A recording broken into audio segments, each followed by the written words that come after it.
Pro. He's the number 7th ranked UFC Light Heavyweight. He's the Lionheart. Anthony Smith in the flesh. Salt Lake City, Utah. How we doing? It's good, man. Salt Lake City is so hot. It is incredibly hot here, but the fans are amazing. They're showing up for the presser, the ceremonial weigh-ins. They'll be there for the first fight of the night. I'm excited. Working up a schwitz in that suit, yeah? Yeah, it's hot. It's hot. It's not so bad here in the hotel right now, but it's hot outside. Broadcast duties, you got one of the best voices on the mic. You break it all down. It's a big one. It's UFC 291. It's the rematch. We got a BMF title on the line. Dustin Poirier, Justin Gaethje too. Doesn't get bigger than this. No, it doesn't. I think the implications are probably bigger than the BMF title. It's the winner of this, depending on what Alexander Volkanovski wants to do, probably puts himself in line for a title. If you ask Chael Sonnen, the loser probably takes himself out of title contention forever. These guys aren't young. They've been in the game a long time. There's a lot of pressure on both guys. Pretty exciting to work with Chael Sonnen again, yeah? You know, I've missed Uncle Chael a lot. I love working with Chiesa and Bilal and Dean and Lorisenko. Everybody. I love working with them, but something's a little bit different when Chael Sonnen is on the desk. He brings a different energy. He brings different perspectives that I don't always think of. He just has a different mind for the sport. How do you keep yourself from not rooting for Michael Chiesa when he fights Kevin Holland? It is tough because Chiesa is he's just such a good dude. And I like Kevin Holland a lot too. You just find yourself pulling for Chiesa because he does work so hard. He is a workhorse. And I find Chiesa a lot like myself. I think that's why I'm drawn to him. Kevin Holland is naturally great. He's just born that way. Guys like Chiesa and I had to work really hard and I don't know, we weren't born great athletes. We have to work we have to work twice as hard as everyone else to just stay even. And so I find myself drawn to Michael Chiesa, wanting him to be successful. Let's go back to the main event. Without making a prediction, what do you think is going to be the X factor for the victor of this fight? It depends on which Justin Gaethje shows up, if I'm being honest. I think both guys are fairly similar to how they were in the first fight. They're both at the top of the food chain. They're both incredibly skilled, and they can finish the fight in a lot of different ways. But if the same Justin Gaethje shows up that showed up in the second and the third round of the Rafael Fiziev fight, I think he's going to be really hard to beat. I think that Fiziev is faster than Dustin Poirier. I think that he's more diverse. He's a better kicker. Doesn't necessarily have the wrestling or the grappling, but are we really expecting a whole lot of wrestling and grappling into this fight? I think not. So I really think Dustin Poirier does this thing where he draws people into brawls and kind of nasty street fights, sort of. But he's not actually taking part in that. He gives the illusion when he flosses his hair over and pulls his shorts up and gives you that kind of "you done fucked up now" look. He still stays very technical in those exchanges. And if Gaethje can pull himself back a little bit and be more technical, fight behind the jab, put punches in front of his leg kicks, which ultimately is what burned him in the first fight. It wasn't that he was losing the striking. In my opinion, he was winning those striking exchanges. It was the naked kicks. If he can put something in front of that and get Dustin, I guess having to deal with the punches and then the kick follows, I think that he can be very, very successful.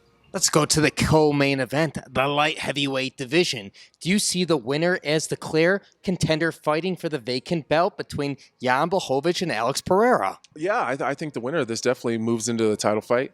I don't know who's going to be on the other side of that. I think some things need to shake out a little. Not Yuri? It could be Yuri. It could be if he's going to be ready. It depends on how quick they want to fill that title. To be honest, the light heavyweight division at the top is kind of it's a jumbled mess right now. You got guys that are probably deserving but coming off of losses, like Alexander Rakic. He's probably a guy that deserves to be in that title fight, but technically, even though it is an injury, he's coming off of a loss. You got Magomed Ankalaev, who is always going to be in that conversation, but he's coming off of a draw. You got Jamal Hill, who's injured. You got Yuri, who knows when he's going to be ready. It's just kind of a mess. So I do think that a win here definitely puts that person on one side of that title fight. There it is. Let's talk about Al Kukui, Tony Ferguson. Is this potentially his last fight if he doesn't get past Bobby King Green? Well, so I always have to be very, very careful when I talk about Tony because I have so much respect for him. But at the end of the day, I am an analyst, and I'm paid to be honest with the people. And he's lost 5 in a row. As much as I like Tony and respect him and loved everything that he represents, you got to win. You know what I mean? And I think Chael actually pointed out, like, you don't have, it's not just winning fights, you got to win rounds. He hasn't done that in a significant amount of time. So he needs a win. He needs a win. Regardless of where he ends up fighting, I think that Tony's going to continue fighting because he still has the fire. I like the look in his eyes at the presser yesterday in the back. He's very, very focused. And again, I got to tiptoe around this a little bit. A lot of people call Tony crazy, and I would never call Tony crazy, but he is wired a little bit different, and I don't think that he would say that that was disrespectful of me to say. But the more little unhinged he seems, the more dangerous he seems. It seems to be when Tony's is most successful, and he seems to be chomping at the bit this week. So he's a little bit unhinged. He's a little bit edgy, it seems. You know, typically I can get a conversation out of Tony. He was very short with me, and deservingly so. He's got a big task ahead of him, so I expect that. So I'm expecting this fight to be closer than I think a lot of people are expecting, if that makes any sense. I think it's going to be competitive. Switching gears a little bit, the Schmo knows you're friends with Stipe Miocic. He's got a big heavyweight matchup with John Bones Jones, former opponent of yours. How do you see this playing out at Madison Square Garden later on in this year? I think that John Jones, for the first time in a long time, is in a situation that isn't normal to him. Typically with guys like John Jones, Anderson Silva, GSP, Demetrius Johnson, you know, the greats, right? Those guys are fighting people that are climbing and clawing their way through the rankings to try to take what the king has. So essentially they're just kind of ruling over peasants, and one at a time is trying to take what they have. This is probably the first time in a long time John is facing another king. Like Stipe doesn't have the awe factor that he doesn't feel that aura that maybe other people feel around John, because he's also that guy. I think that John is going to have to deal with some things that he hasn't in a long time, as well with the speed advantage that I believe Stipe is going to have. I think he's faster at heavyweight. I think that can nullify the wrestling just with his size and strength. This is another guy that's going to match John in weight and size and athleticism. Again, no disrespect. Stipe's faced much harder hitters than John and been able to take some of those shots. Obviously, in the Francis fight, he had a tough time with that, but so does everybody else. So I think that Stipe is going to have an easier time wading through some of those punches than maybe guys at 205 did. And I just think he creates a little bit of a different problem. No, at the end of the day, John Jones is the greatest of all time and the best to ever do it. So I think Stipe has definitely got his work cut out for him, but this isn't as simple and as cut and dry as maybe some of the other fights that John Jones has been in. Well, Stipe Miocic, he's north of 40. He's the heavyweight GOAT UFC history. Win or lose, do you believe it's his last fight? There's no way that Stipe Miocic beats John Jones and then doesn't continue to fight. If he loses, okay, scratch that. I asked Stipe 2 weeks ago, is this your last fight? Stipe says for the last handful of years, every fight could have potentially be his last fight. It just depends on how he feels. But I'm of the opinion that if he beats John Jones, just what an incredible place to be. Do you really hang him up after that? Or do you know how much money you would leave on the table? You know, if you retire after beating John Jones, you know, I think that would probably be the storybook ending. But that's just not how we operate as MMA fighters. None of us are just decide we're done with this. Usually the sport's done with us. The Amanda Nunez's and the Habibs are outliers in there. Well, speaking of outliers and comeback stories, your buddy Chris Weidman, he's making that comeback. They got a whole documentary coming out. Very brutal injury, but you could call it similar to Alex Smith, the quarterback over there in the NFL, coming back for the Redskins. I guess the Commanders now, we got to say that politically correct. But Chris Weidman, man, how the hell is he doing this? And what does that mean for this sport and that guy's legacy? Because he's a middleweight champion. He's a future Hall of Famer. Yeah, absolutely. He is a future Hall of Famer. I was actually on the phone with him earlier today. He sounds great. He's really happy. He's excited to be back fighting. I don't think it was ever a question to him. I think he's always planned on it. I've never had a conversation with him, and it seemed like maybe he wasn't sure. Or, you know, he was getting very irritated with some of the setbacks he was having, but he was always planning on fighting. If Chris Weidman, even at the later part of his career, if he can put it together and make a run, he can be dangerous to any one of those guys in the division. I think I told you this years ago. I've never trained with anyone as good as Chris Weidman. I found myself wondering how Chris Weidman ever lost a fight after training with him. There's no one that's even close that I've trained with. And I've trained with some of the best guys in the entire world, all over the world. I've never taken a round off of Chris in anything. I've never outstruck Chris in a striking round, like a sparring round. I've never out-wrestled him, obviously.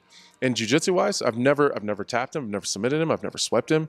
I've never held a dominant position for any significant amount of time. He is the best guy that I've ever trained with. And if he can pull it together and he can come back healthy, I think this break, although unfortunate, I think it's been good for him. I think that it's given him some time to reflect. He's a former champion. This guy beat Anderson Silva twice. He beat Vitor Belfort. He beat Machida. He's got a lot of money. He's got a lot of fame. He's got a lot of opportunities ahead of him. And I think when he had MMA taken from him, I think it's given him a new perspective of what he really wants. Are we ever going to see Michael Chandler face Conor McGregor? Does Conor McGregor return? Does he face somebody else? Where do you sit inside of the fence here? I find myself leaning towards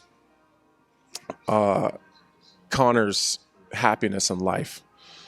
And if I was Conor McGregor, I'm not sure that you could drag me back in. I mean, he has so many things going for him. He's got so many opportunities, so many businesses, so many just positive things going for him.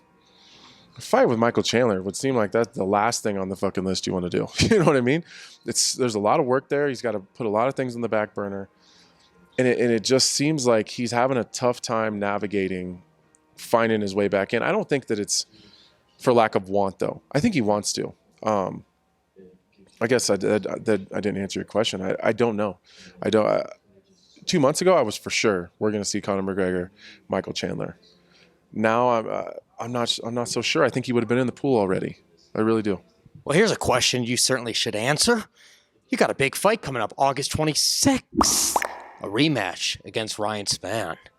How do you get your hand raised, and what does that do for you in this light heavyweight division? Because the Schmo knows you're on a path to get that gold strap around your waist. Yeah, I mean that's the goal. If when I stop caring about getting the title, I'll stop fighting.